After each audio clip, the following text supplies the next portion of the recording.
கன்னத்திலே வைக்கலாமா? அந்தியிலே சந்தனத்தை பூச, ஆசைகளை கண்களிலே பேச, சேலையிலே நீ விசிறி வீச, காலையிலே பார்த்த கண்ணு கூச.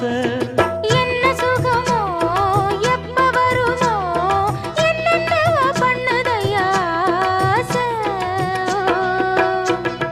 மலையோரம் மாங்குருவி மாவிலையில் பாட்டெழுதி பாடுதடி.